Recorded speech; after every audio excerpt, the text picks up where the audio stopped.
నిలదీస్తారు. తప్పకుండా ఆ విషయంలో సమస్యల పరిష్కారం కోసం కూడా నేను కూడా పోయి ఇంకా గొడవ చేస్తానని నేను అనుకున్నా. ధర్నాలు చేశారు, ఇంకేదేదో చేశారు, పెయింట్లు వేశారు, పారిపోయారు. నిజంగా ఇంతకుముందు బొందాశెట్టి గారు మాట్లాడు, అతను సుగణ గారు చాలా మంది వక్తలు మాట్లాడారు. ఈ ప్రభుత్వాలు ఏ ప్రభుత్వమైనా సరే జనాల్ని తీసుకొచ్చేసి ఇట్లా చేయడం కాదు. కొన్ని వేదికలు ఆ రోజులో మనకు కీర్తి చేసలేని వారు కావచ్చు, మన పెద్ద మనుషులు కావచ్చు, ఒక వేదికను ఏర్పాటు చేశారు.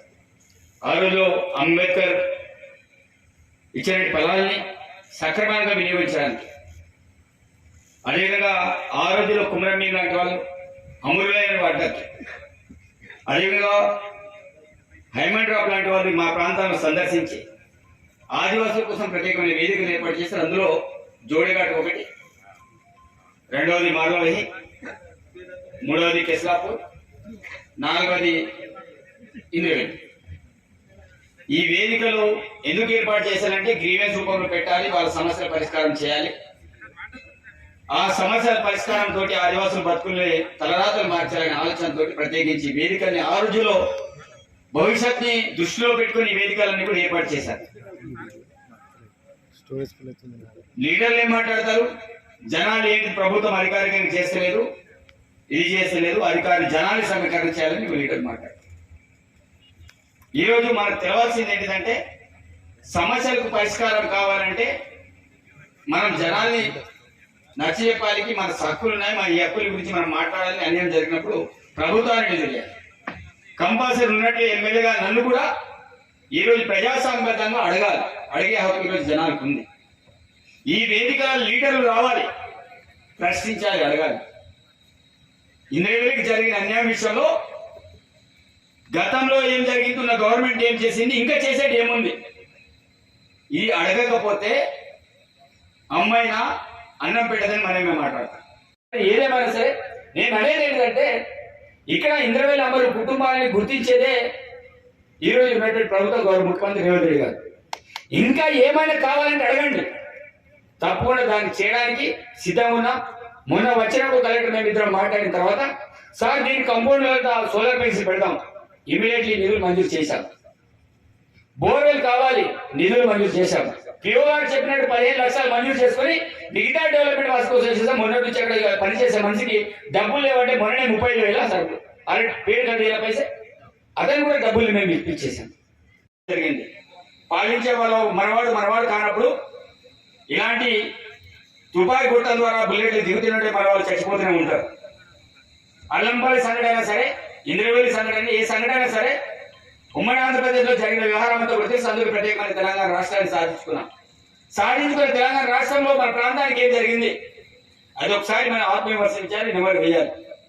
అందుకే ఇంద్రవేలి గడ్డ మీద ఆ రోజుల్లో 2021 రోజు ఇక్కడ చాలా మంది ప్రజాశాఖలు ఉంటే అదే రోజు సీతక్క గారు మేమిద్దరం కూడా క్షమాపణ కోరినాం. ఎస్, జరిగిన తప్పు కాంగ్రెస్ తోటి జరిగింది, అయినప్పుడు ఆ తప్పుని సరిదిద్దుకుంటాం.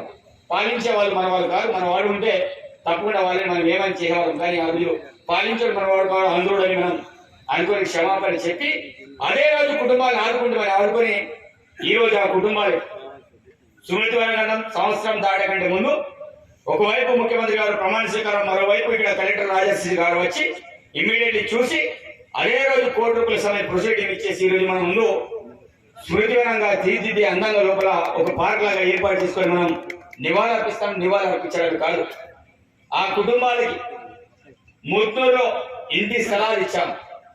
ఇంటి స్థలాలే కాదు, ఆ కుటుంబాలన్నీ కూడా ఇంద్రమేలు ఇచ్చాం.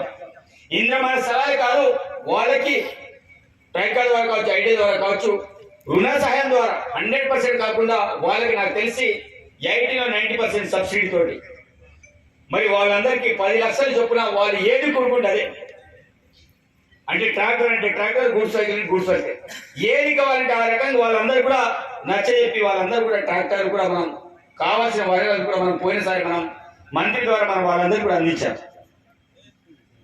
కాబట్టి నేను ఏమంటానంటే ఇన్ని సంవత్సరాలు 45 సంవత్సరాలు ఈ రోజు మనం గడుపుతున్నాం. దానికంటే మా ప్రభుత్వం వచ్చి 2 సంవత్సరాలు అయింది, దానికంటే ముందు 10 సంవత్సరాలు గడిచిపోయింది. సరే, దానికంటే ముందు మన పాలకులు మన వాళ్ళు కారు. పాలకులు మన వాళ్ళ తర్వాత ఈ యొక్క స్తూపాన్ని ఏం చేశారు, స్థలాన్ని గుర్తించారు, ఇంకేమైనా చేశారని అనుకుంటే ఎవరు కూడా చేయలేదు. చేసిన దాంట్లో ఈ రోజు ఇంకేమైనా చేయాలంటే డెవలప్మెంట్ విషయంలో కొంతమంది మొదలు చెప్పారు, వాళ్ళ వాహనాలను కూడా తిరిగి తీసుకెళ్లారు. ఆ విషయం పిఓగలకు, నా కలెక్టర్, ఎమ్మెల్యేకి నాకు తెలియదు. అసలు ఎవరు తీసుకెళ్లారు, ఎందుకు తీసుకెళ్లారు? ఈ రోజు అట్లాంటిది ఎవరైనా అధికారుల నుంచి తప్పిదం ఏమైనా జరిగి ఉంటే తప్పకుండా అధికారుల మీద యాక్షన్ జరుగుతుంది, దాంట్లో సందేహం లేదు. కానీ బాధితులు మా దగ్గర రాలే. సరే సంఘ లీడర్ కానీ సార్ వాళ్ళు బైకులు తీసుకెళ్ళాలంటే వాళ్ళు మా దగ్గర రాలే. రానప్పుడు ఏమైనా ఎమ్మెల్యే గారి కలగస్తారా, లేకపోతే పిఓ గారి కలస్తారా, లేకపోతే కలెక్టర్ గారి కలస్తుందా? దానికి బూచిగా పెట్టి వాళ్ళ కుటుంబాలకు అన్యాయం జరిగిందని రోడ్డు మీద మాట్లాడారు. సరే ఉద్యోగాలు ఏమని ఇంకొకటి మాట్లాడు, అడగడంలో తప్పలేదు, పద్ధతి ఉంటుంది. అదేవిధంగా ఇంకా దానికి డెవలప్మెంట్ సంబంధించిన అంశాల విషయం ఇంకేం కావాలని ఇంకా పోయినసారి మనం అనుకున్నాం. ఇంకా ల్యాండ్ ఏం చేశారు? ఇదంతా కూడా ఉన్నట్టు ల్యాండ్ ప్లాట్ల రూపంలో అందరికీ విక్రయించారు. సరే సాలిడ్ గా ఒకటే ల్యాండ్ ఉంటే దాని గురించి మనం మాట్లాడుతాం. పోయినసారి సీతల్ గారు కావచ్చు, జూపల్లి కృష్ణారావు గారు మేము అందరూ అనుకున్నాం. ఆ విషయంలో ఇంకా పురోగతి రాలేదని కారణం ఏంటి? చాలా మంది విషయంలో మనం చెప్పినా కూడా దాని మీద మనం అధికారులు చెప్పిన విమోడు గారు కావచ్చు, పోయిన గారు కావచ్చు, కొంత నిర్వహణ కమిటీ మనం చెప్పినాం.